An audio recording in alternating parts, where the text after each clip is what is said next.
भारतीय जनता युवा मोर्चा के जिला अध्यक्ष प्रतीक तिवारी ने फूलबाग चौराहा पर आयोजित कार्यक्रम में देश के यशस्वी प्रधानमंत्री श्री नरेंद्र मोदी जी एवं रक्षा मंत्री श्री राजनाथ सिंह का आभार व्यक्त करते हुए अग्निपथ योजना को भारतीय सैन्य इतिहास में स्वर्णिम अध्याय बताया है। इस अवसर पर भारतीय जनता युवा मोर्चा जिला अध्यक्ष प्रतीक तिवारी ने अपने संबोधन में कहा कि प्रधानमंत्री श्री नरेंद्र मोदी जी ने देश में अग्निपथ योजना की बेहतरीन शुरुआत की है।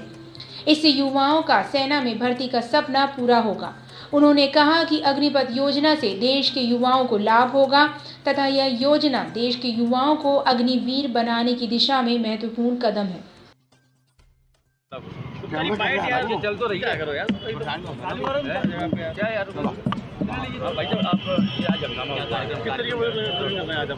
देखिए, भारतीय जनता युवा मोर्चा ग्वालियर महानगर के द्वारा आज भारत के प्रधानमंत्री आदरणीय नरेंद्र मोदी जी की नेतृत्व वाली भारतीय जनता पार्टी की केंद्र की सरकार और भारत के रक्षा मंत्री राजनाथ सिंह जी के द्वारा एक बहुत ऐतिहासिक और महत्वपूर्ण निर्णय लिया गया, जिसका नाम है अग्निपथ योजना।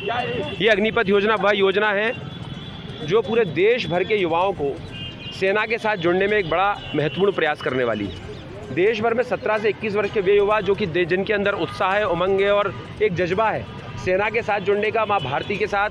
की रक्षा करने का, सीमा पार आतंकवाद से लड़ने का, देश के शत्रुओं का सामना करने का, वे सारे युवा इन सारे अपने आप को कैसे भारतीय सेना के साथ कनेक्ट करें, जोड़ें और कैसे करके अपने उस उत्साह और उमंग का लाभ, उस ऊर्जा का लाभ भारतीय सेना को दे सके। इसलिए अग्निपथ योजना भारत के युवाओं के बीच लाई गई है और इस अग्निपथ योजना में काम करने वाले युवा भारत के अग्निवीर कहलाएंगे। बड़े सम्मान के साथ नरेंद्र मोदी जी ने इस शब्द का प्रयोग करा है। मैं मानता हूं कि योजना भारत के युवाओं के लिए एक बहुत ही ऐतिहासिक निर्णय है कि जिसमें वो युवा जो कि अपने आप को इस देश के शौर्य और पराक्रम से प्रभावित होकर, क्योंकि भारतीय सेना का एक अलग पराक्रम है, लोग बड़ा युवाओं के मन में, मैं मानता हूं कि मेरे जैसे भी तमाम युवा जब भले ही सेना का हिस्सा नहीं बन पाए, लेकिन हम सबके अंदर कभी जज्बा रहता है कि हम भारतीय सेना का हिस्सा बने। उनके लिए योजना निश्चित तौर पर बहुत प्रभावी है, कारगर है और आने वाले समय में हम सब इस योजना के माध्यम से भारत के युवा इस देश की सेना में जाकर के पहले 4 साल के लिए सिलेक्ट होंगे और 4 साल के बाद 25% युवाओं को इसमें रिटेन किया जाएगा। और वो 25% युवा, जब ये बड़े युवाओं के मन में कन्फ्यूजन था कि कैसे हुआ, केंद्र की एक बेहद ट्रांसपेरेंट और पारदर्शी प्रणाली देश भर के युवाओं को उसमें सिलेक्ट करने वाली है और देश के युवा उसके माध्यम से निश्चित तौर पर अपने आप को बिल्कुल पारदर्शी व्यवस्था के साथ उसमें सिलेक्ट किया हुआ महसूस करेंगे। तो मानता हूँ कि ये योजना एक बहुत ही साहसी, महत्वपूर्ण और ऐतिहासिक कदम है। आप कैसे देखते हैं, क्या लगता है आपको? मैं मानता हूँ कि कुछ असामाजिक तत्व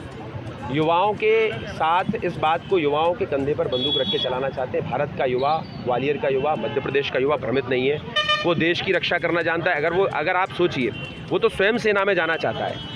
मैं तो युवाओं से अपील करना चाहता हूँ कि वे किसी भी प्रकार के हिंसा का हिस्सा न बने, वे शांति। निश्चित तौर पर मैं मानता हूँ कि ग्वालियर